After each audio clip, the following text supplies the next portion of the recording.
How do you feel about DLC? It's become more prevalent than ever, sometimes costing a fraction of the base game, other times double or even triple just to get the full experience. Add-ons, expansions, cosmetics. I mean, most of the bigger games these days include some form of downloadable content. DLC to me is the Revolution map pack from Black Ops 2. It's Minecraft's plastic texture pack, the holiday MIDI DLC from Borderlands 2. Regardless of how good these content packs were for your money, they all felt like an important piece of the game for me. If I were to revisit them, I'd be looking for that content. It just wouldn't be the same having Black Ops 3 without the Giant, or Mario Kart 8 without the Mercedes GLA. I mean, games have been adding licensed vehicles for years now, like with Sniper from TF2's Trusty Steed. A 2008 Toyota Corolla. These days, it's a little different. Sure, there's still free DLC, but it's less about the downloading and more about the buying. With games like Destiny 2, all the game expansions are downloaded. All you have to do is pay, and pay you will. But it's since gone free to play, a common industry practice also utilized by Fortnite, Warzone, Apex, Overwatch, and many more. Most of the revenue from these other games is recouped through cosmetics, something I'm not going to be discussing for at least a little while longer. But one company that I can't wrap my head around providing DLC is Nintendo. It's partly a me problem, because I haven't been able to process their company changes past like 2010. We're talking about expensive secondhand cartridges, lockdown systems, full price Nintendo. The GLA Mercedes content from earlier was more of an update, but having DLC in Mario Kart was a big deal when it came out, and man, it's an even bigger deal now. My first experience with buying Nintendo DLC was the new Super Mario Bros. 2 course packs for the Nintendo 3DS, 3-level mini packs that cost around $2.50. While the base game had a substantial amount of content as is, these packs offered courses that were either more adventurous, dangerous, or crammed with more coins. This was the Mario game that had a coin counter in the bottom right on the main screen that tracked the amount of coins that you collected throughout your...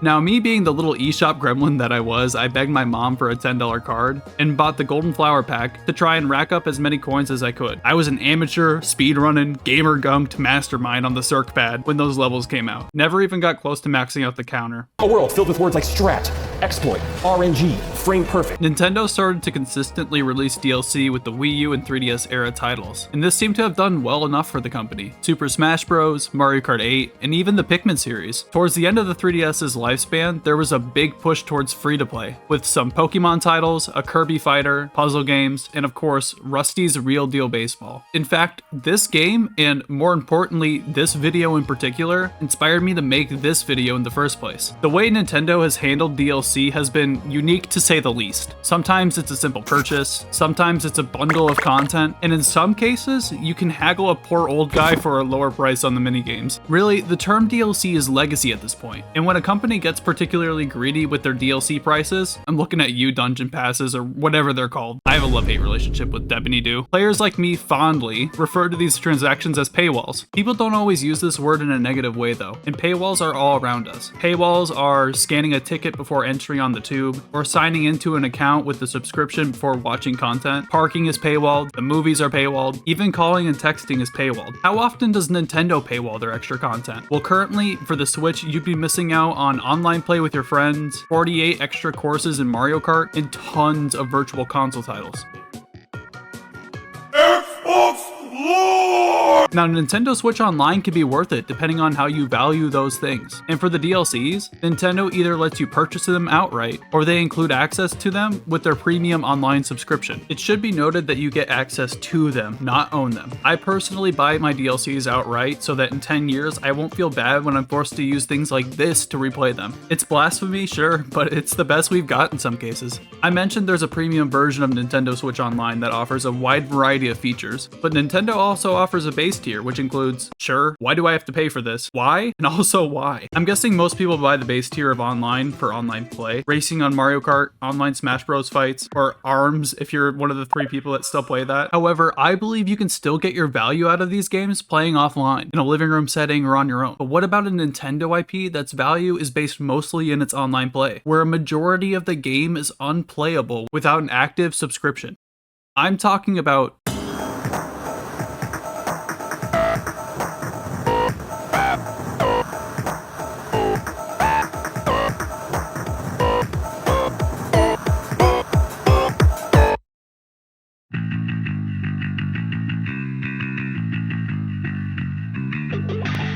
Splatoon is a very strange game. It's Nintendo making a shooter that turned out to be successful. I mean, who would have thought? This game oozes charm though. It's got music, fish puns, environmental storytelling, Judd, Lil Judd. It fought through the Wii U's uphill battle like a champ. It made a splash in the small install base of the console, all the while utilizing the gamepad as best as it could. On the Switch, it's gone on to have 2 sequels. It's a cultural phenomenon in Japan, partly due to its charm, but also if you take a step back and look at this game as a whole, it's just absolutely marketable. If you've enjoyed watching my previous videos, especially the music, almost all the tracks I use come from this franchise. I love listening to this game's soundtrack, especially around the summertime. After getting out of school for summer break in high school, I'd borrow my brother's Wii U and play through the campaign. Well, that or Blasphemy in some cases. The first installment featured a campaign that was similar in structure to a Mario game. Think Mario Galaxy. There's a hub area that houses a handful of stages. After completing those, you get access to a big boss stage. Repeat this until you get to this game's big bad.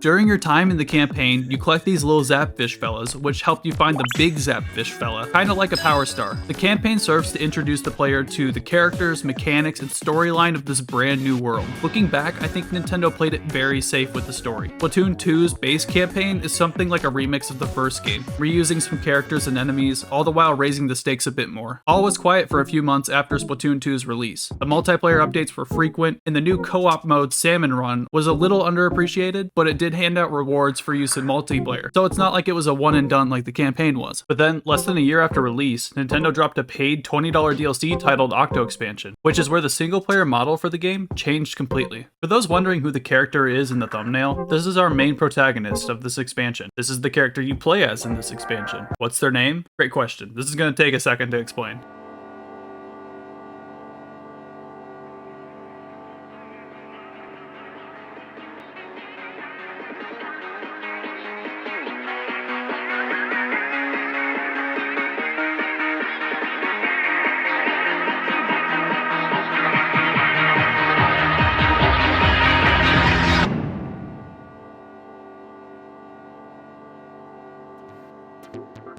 Our character here is a part of the Big Bad's team, moments before the DLC campaign begins. Up until now, Nintendo's narrative for Splatoon was the idea of wars over land between species. Us, the good guys, play as Inklings, these little fellas who are fun, fashionable, and material. I'm gonna go out on a limb and say that Splatoon's massive success in Japan is due to it capturing and then modeling and romanticizing the youthful spirit of the island country. Inklings live a teen life with apartments, friends, and casual games called turf wars. When the other race, the Octolings, were mentioned. Years ago, in the Great Turf Wars, they lost and were driven underground to live in the dark. Their society became militaristic. Octolings receive intense combat training and are influenced by their own propaganda to stay loyal to the Octarians. Anyway, just remember that our playable character is an Octoling. Our Octoling wakes up in an underground train station called the Deep Sea Metro and has little recollection of who they are. Moments before, they were in a turf battle against Agent 3, the playable character of the first game, and his mentor, also known as Captain Cuttlefish. He's portrayed as an aloof military veteran from the Great Turf Wars years ago, and the leader of the new Squidbeak Brigade, the good guys' top secret organization that has all of the agents. Our Octoling was following orders as a brainwashed soldier when a famous set of pop stars called the Squid Sisters supported Agent 3 and sang their #1 song called the Calamari Incantation, and it lucioed our poor child soldier's feeble mind. Also, these two here are actually agents of the Squidbeak Brigade, and their grandfather is Captain Cuttlefish. Callie, the pink one, is Agent 1, and Mary, the green one, is Agent 2. That song was enough to lift the brainwashing, which, to be fair, it was called an incantation, so... Magic. To make it weirder, we wake up with Captain Cuttlefish hovering over us, ready to fight again. But after a second, he's also wondering what happened to him and where his agents are. Captain Cuttlefish explains that they were third-partied while trying to get the epic victory royale and that he's lost contact with his fire team. I gotta get out of here! Too late! The two stragglers form a truce and proceed through the tunnels looking for answers. After a little bit of ambiance, some tutorials, they make their way to the next big plot point.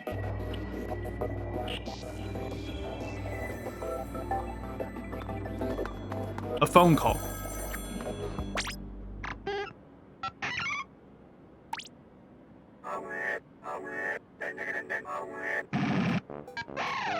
This is Phone Guy.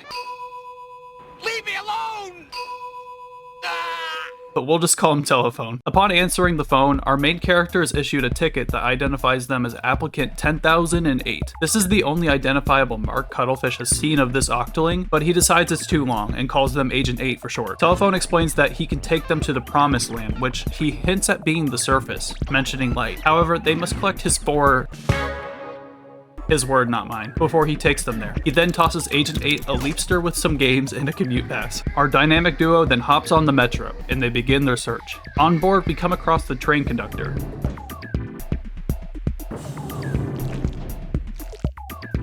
Sea Cucumber. Other than having a peak naming structure and being super polite, he's also the one who oversees your progress through the trials and explains to you how to use your leapster. And of course, by he, I mean the hundreds of these little guys that run this whole operation. Every time you see one of these things before a level or conducting a train line, it's a different Sea Cucumber. After completing your first trial, the captain's radio starts buzzing again.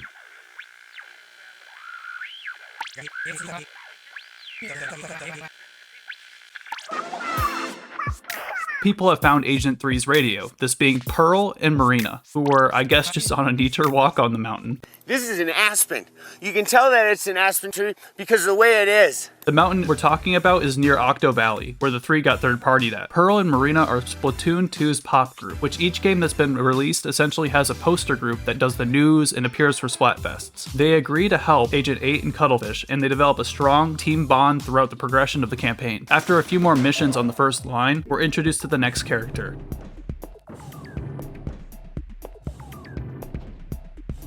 This is Isopadre. Addressing you as young squire, he pops a squat next to you and takes an interest in your little trinkets that you've been getting from completing the levels, called memcakes. The company that's created and is running these tests awards you with compressed manifestations of your memories, which is pretty convenient considering that you've been brainwashed until about an hour ago. These act as a way for us to understand our character's previous life and the reflections on it. Isopadre acts as a reward system for collecting all of the memcakes too, gifting you themed gear to use in multiplayer when you collect enough. He's secretive and interesting, as he was an early test subject, but he's all but forgotten his name, other than the one that people call him. He doesn't know where he is or where he's going, but upon seeing Agent 8, he feels drawn to our journey and follows us around. Apart from the story, the gameplay is challenging and fun, with a unique soundtrack depending on the task of the level. Most of the story pertaining to Agent 8 happens via reading the poetic memcakes and reading through the chat logs. The memcakes allow us inside the mind of our protagonist for a few short lines of text, and it's here that we learn important things, like that Agent 8 actually knows Marina, or that they have a compassionate take on the current socio-economic climate in Inkopolis,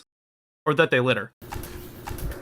On the other hand, there are these chat logs between Captain Cuttlefish and Off the Hook that unlock every few missions. They start out simple enough, with Marina and Pearl joining the chat, then Captain Cuttlefish, whose full name is his screen name, so now we can refer to him as Craig, typing like either a geezer or the freshest kid from the 90s. Marina encourages us to read the chat logs when there's a new one added, and she usually leaves Agent 8 with a very positive message at the end. She seems very excited to help our character out, and even goes as far as to do an icebreaker with us. But that's what brings me to my favorite part about this character. What's been very interesting within the gaming industry as of late is how to properly implement a silent protagonist. There's a lot of questions to answer with the character structured that way. Like, are they completely mute? Is it by choice? Do they make little grunts or stress noises? I find that the best way to judge how well implemented a silent character is to gauge how the fan base reacts to that character. We've seen how people react to otherwise very chatty characters, especially if they're already kind of unlikable. You don't typically play as those characters, since a quiet character can lend itself to immersion. Most people don't talk to themselves, by the way. She's gonna say, I have to find Homer first. Gotta find Homer first. My favorite example of a silent playable character is actually your person in GTA Online. What's great is how my guy simply gets out of the way for these short yet sweet moments of voice acting and writing. That bank, that was you, right? Or someone associated to you? What you're getting into right now is a whole different ballgame, my friends. More importantly, there's still personality and vitality with your personalized character. The body language in the cutscenes, the emotes, the interactions tell you about how your player feels and reacts to important story implications and characters. You feel like you fit into this world of Los Santos, yet you don't say a word. Coming back from that, Nintendo has had a field day with silent protagonists. They've offered different mediums in showing who these characters are, even redefining them from game to game. Agent 8 is no different, and while the memcakes and chat logs help us to get a grasp of the world and characters, I found that I felt more of a connection in the body language and expressions of the character throughout the events. Take for instance this little animation that loops in the corner of your screen when viewing memcakes. The cute style, the eyes moving from the object back to the distant void, it's innocent yet amazed. I mean, if you take a second to think about it, we were just brainwashed moments ago, and here we are getting rewarded after a physical trial with a wholesome manifestation of a past memory, a glimpse into who we were and what we've done. I get it's a little on the nose, but then again, with a character that says nothing, this is where we pick up on who they are. It's small things like the way their eyes dart around the screen of text intensively while reading a message, or how they handle themselves in high stress situations. Anyway, speaking of high stress situations, the Thangs. After collecting all 4 of them, we're thanked and then immediately turned on by the telephone. Surprise, surprise. Turns out the 4 thanks were parts to a blender, and we're fixing to get blended. See, the phone guy has got his own hive mind gloop thing going on, and a decent chunk of the applicants before us are part of said gloop. You might be thinking, this is so stupid, how do they not know it's a blender? Agent 8 is a child soldier recovering from years of propaganda and brainwashing, and my boy Craig is downright senile. Anyway, Marina spots the obviousness of the situation through the video feed on Agent 8's Leapster and hits a distress signal.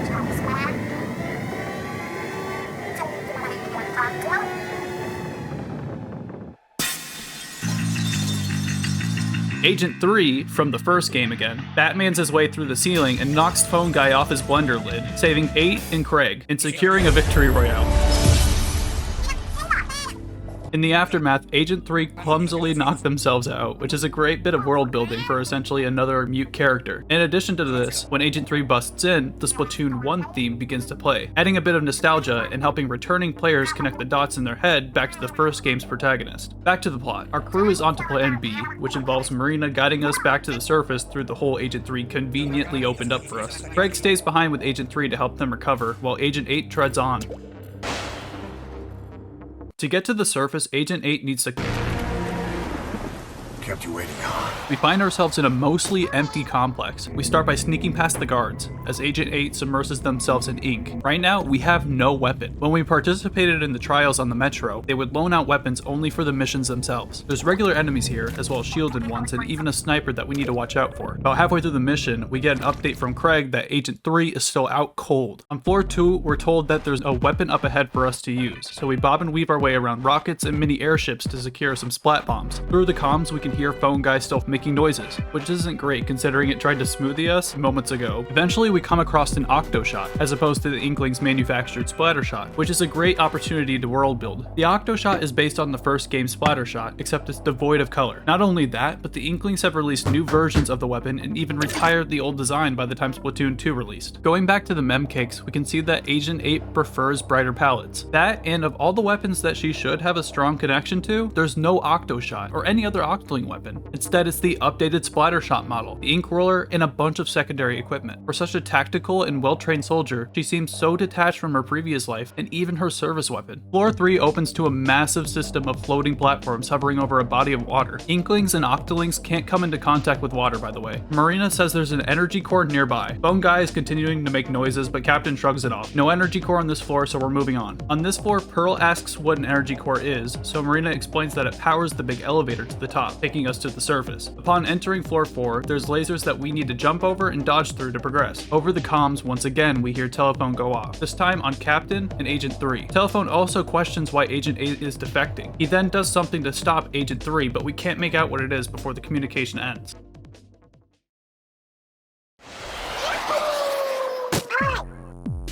Marina says that the core is here on this floor. Pearl and Marina then go to check on Craig and Agent 3, leaving you to some more gameplay. For this area, you're given an ink jetpack to shoot out locks on the core. After dodging enemy shots and extensive platforming, we've unlocked all 8 nodes to the energy core. The core then flies off closer to the surface, which we then follow. While this is happening, we're told that Agent 3 and the Captain are making their way to the surface at an alarming rate, and have passed us along the way, which sounds good, but something's off. What am I looking at? What is that? There's the glass stove too, dude. Oh my god, dude. Oh my... I'm working. And this is... I do like this mechanic for the payload though, where shooting the energy core moves it along. It's crucial that you time your movements as to not cause damage to it. On the bottom of the platform there's this giant plug, which it just makes sense.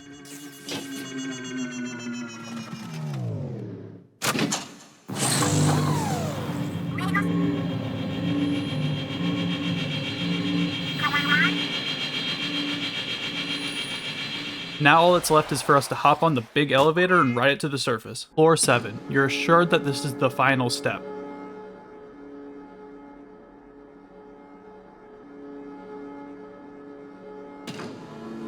Agent 3 and the captain are close by. You'll be picked up in Pearl's helicopter. Off the Hook is a bit of a rags and riches story, with Marina coming from a literal hole in the ground to Pearl having a rich upbringing. She'll even offer to pay for your train fare if you run out with her dad's money, so the helicopter bit makes sense.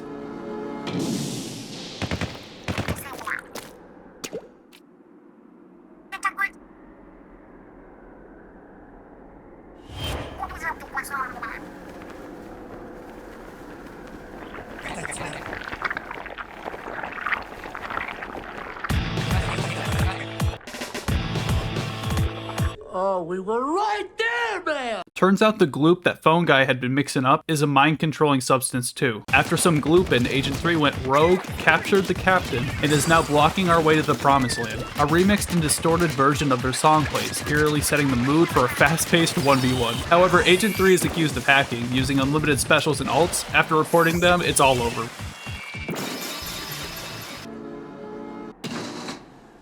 In what's truly the most cinematic cutscene included to the series at this point in time, Agent 8 climbs out onto a windy platform in the middle of the sea. It takes in the city lights, the fresh air, and the sunset for the first time. They're wide-eyed and awestruck by the view, while the music swells.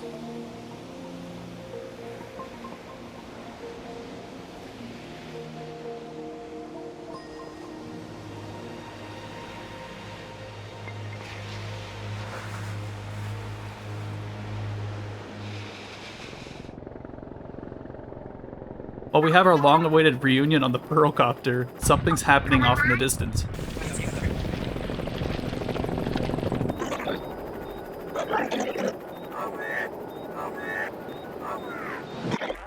Okay, so Phone Guy is really Commander Tartar. As he says, an AI construct created 12,000 years ago. This AI's function was to distribute human knowledge to the next set of intelligent life forms after humans went extinct. Oh yeah, in the Splatoon series, apparently we're wiped out by ourselves, or probably due to politics or war, but it's canon. Okay, let me just put in some napkins.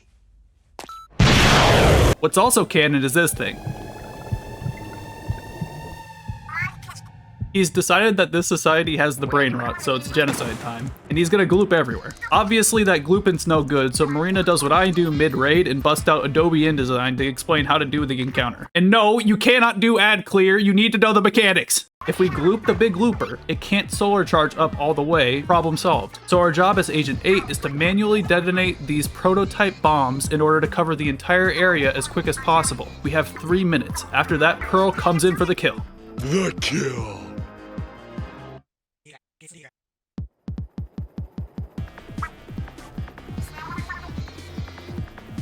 Never mind, I guess some people can be on ad clear. The gameplay segment opens up with a multiplayer intro, which is a nice touch. Marina shows us a little bit of the maneuvering that we'll need to execute in order to detonate the bombs. Our timing needs to be perfect.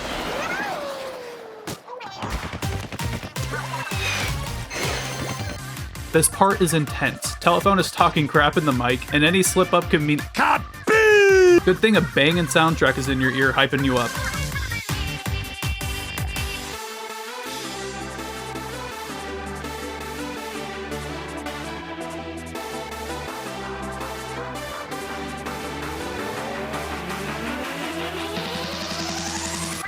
After detonating all 25 bombs, it's time to end this.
Turns out being loud, annoying, and short can have its perks sometimes. After being knocked out twice, Agent 3 finally wakes up. Agent 8 takes it all in, her 4 unlikely comrades, and her rigorous journey from the depths. It's a nice ending.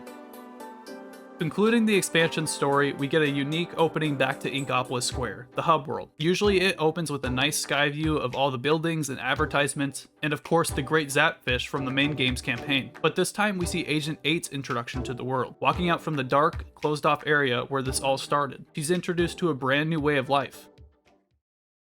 I know what you're thinking, so what? You got a couple of characters that only appear in one DLC, big whoop. Well, our beloved Agent 8 doesn't pop up again until Splatoon 3's DLC, Side Order. In between those two DLCs, they're practically never mentioned, referenced, or name dropped. In Splatoon 3's DLC, they added the old hub worlds to visit and set as your spawn point. Splatoon 1's Inkopolis is here, but something's off with Splatoon 2's Inkopolis Square, which becomes more apparent on the train ride over.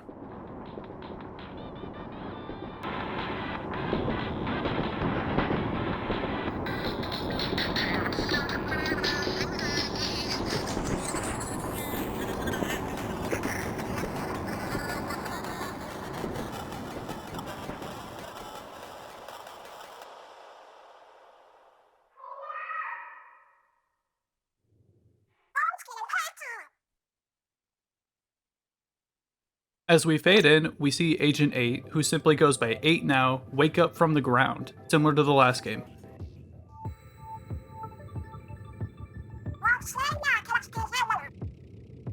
Pearl's a drone, and we're kinda missing our memories again. Marina is missing too, and there's a distress signal at the top of this clean yet desolate tower. In fact, all of Inkopolis Square seems to be that way, and we could use some answers. Upon entering the tower, some new enemies spawn in. Pearl drone spawns in a set of dualies for 8 to defend themselves. After clearing some enemies, the elevator lights up and the door opens.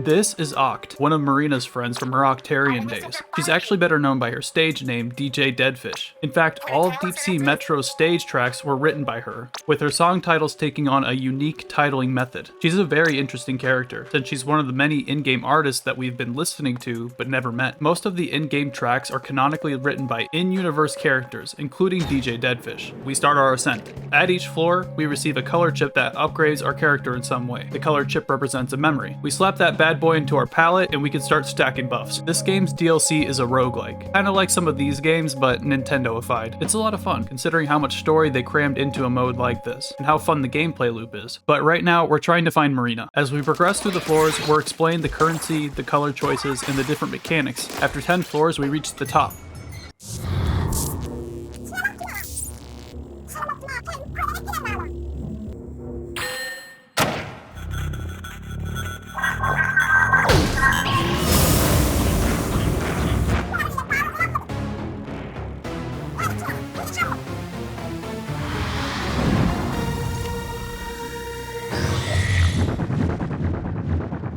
So Marina has been abducted and forced to be an admin for this world surrounding her. She's hooked up to this machine, and through these goggles, she's regressed back to a submissive Octarian state. So obviously we frag out a bit and try to stop her. Here we also get a bangin' boss fight song that's only ever gonna play this one time, so you should enjoy it while you can.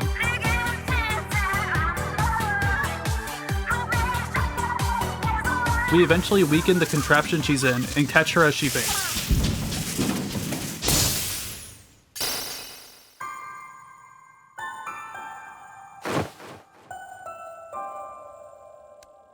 It's nice to see 8 is obviously concerned for her as she comes back to her senses.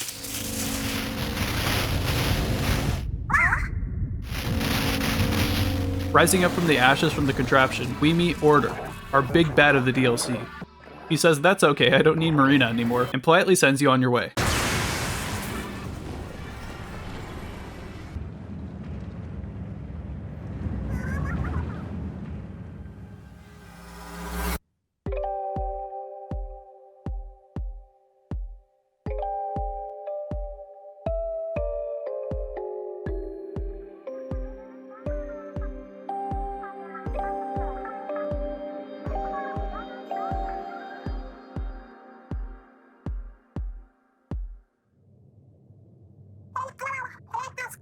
Man, everyone seems to just like faint in this game all the time. When we wake up again, Marina thanks us for saving her. Anyway, the story goes that Marina's been developing this VR space that will facilitate restoring memories of the people affected by sanitization. It's pretty much fast-tracking Agent 8's trip through the metro, but doing it cleaner. That was until Order, the big bad, hacked their minds into the VR to establish a more intense order. Basically a freeze frame of life with an ultimate and debilitating predictability in its finality. Wow, I could really use a nap. So we need to stop him because change not bad, change good, okay? You nod if you understand. Now that we've got a goal, we head back up through the spire. Marina mentions that there's 30 floors now, and that it's been made much more difficult. If we mess up, it's also back to the bottom. Armed with this knowledge, we begin our ascent. The structure is fairly simple. A mini-boss at floor 10 and 20, a random chance at a break in the form of a vending machine, where you can buy colored chips and limited lives. All the while, of course, a banging soundtrack plays. Fitting this along a bit, we get small talk in the elevator between floors that clue in the player on the relationships and dynamics between the characters, and their thoughts on the situation. They also frequently encourage 8 to keep up the good work. After conducting business floor to floor, we finally reach 30,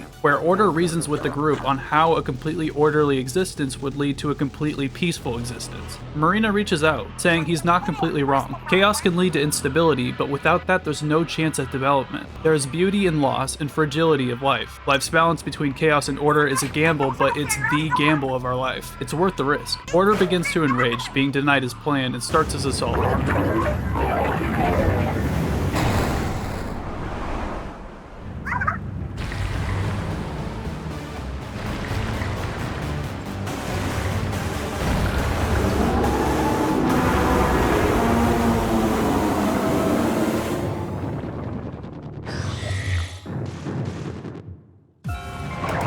Equipped with your beefy pallet you built along the way, the battle begins. This boss fight's accompanying track is eerie, yet intense. You can tell there's a more dreadful mood, which has been a stark contrast between the casual tracks and upbeat stage clear audio from before. This is it.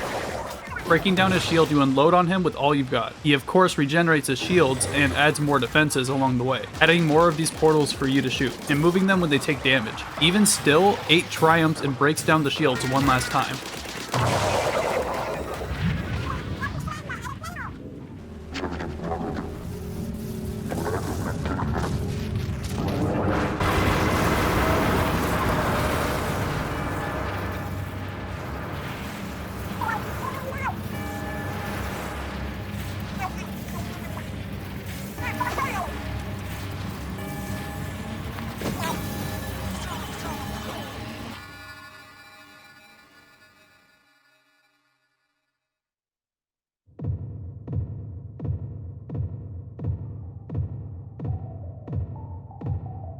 Shut up and look at the screen! The bird's right! Look!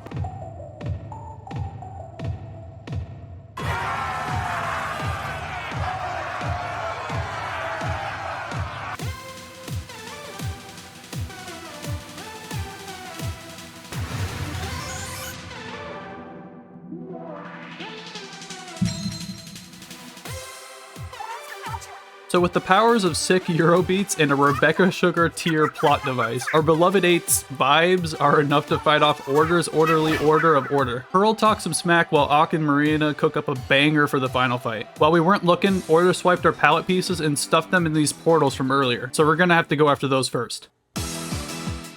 Breaking the portals overcharges our abilities to the max, making us unstoppable. Using all the pallet chips, we beam Order into oblivion. It's finally over.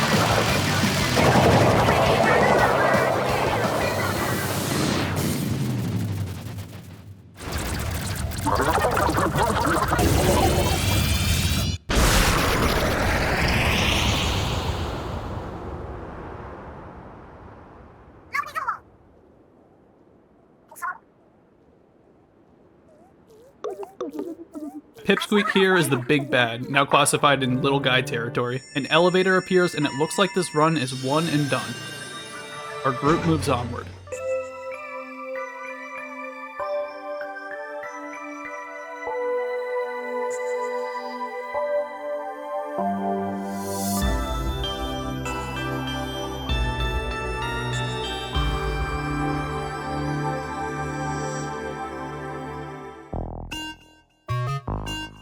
While I wouldn't consider this DLC to be as jam-packed as Octo Expansion, the main story, while short, gives a glimpse at 8's development after the events of Octo Expansion. Making new friends and confronting the world they've been placed in, 8 has a lighter, less scared and confused expression in the cutscenes. And look, she does the thing again! Her smile's a lot warmer and natural here. So there you have it, Nintendo's 2 DLC packs that tell the story of Agent 8.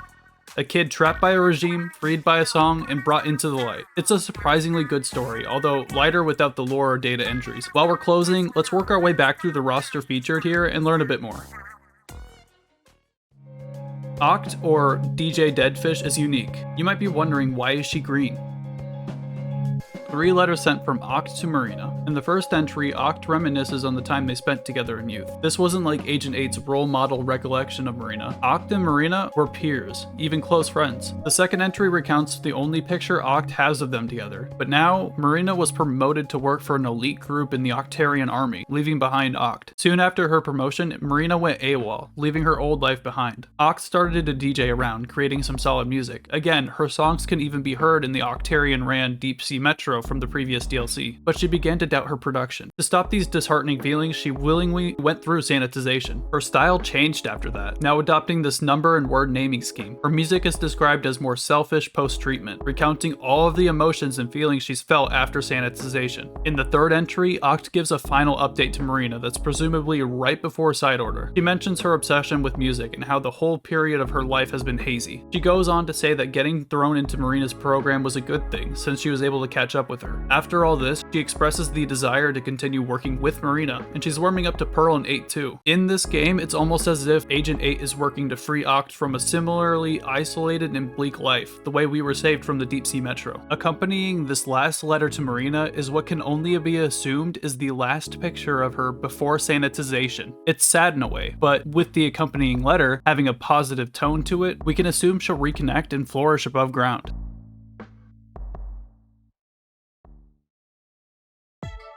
As for 8, Marina, and Pearl, we already know quite a lot about their history from the last game. Marina's logs give us insight on what happened leading up to Order taking over. After the last major event of Splatoon 2, or the Splatfests as they're called, Off the Hook began working on a world tour. In preparation for this major opportunity, Marina overworks herself while developing the memory restoration program. During the ups and downs, she recounts how excited Pearl is to finally make some music and perform on stage. Marina also was the one that gave Agent 8 our nickname. After some college student certified cramming, Marina finally finished the program and had us be her first test subjects. She mentions that there was a glitch that allowed people with specific phones to be pulled in, which explains how the palettes and characters were present in Marina's world. After reading the logs, it neatly wraps up Side Order's crew. But what about the non-returning cast?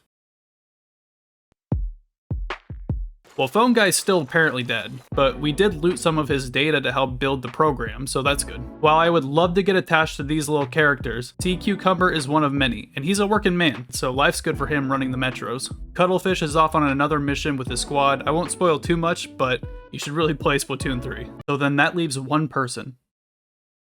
Isopadre. In the events of Splatoon 2, he says he's lost his way, and upon meeting Agent 8, his trajectory is changed forever. So is he somewhere here in Splatoon 3? Well, after buying the game and the DLC again, you can make your way back to where this all began. And there, in the window of a coffee shop, with his bag of trinkets and his signature spectacles, he's sitting there. Walking past him, even as an Octoling, he doesn't wave, and he might not even recognize you. You're not wearing your Octarian gear, and Cuttlefish isn't nearby. 8 has changed so much since the beginning. Eventually wearing an above-ground outfit, changing their mannerisms, it'd be difficult to remember the old you, seeing the new you. But that's okay. He can hardly remember where he's going, or even his name. He only remembers the one they call him.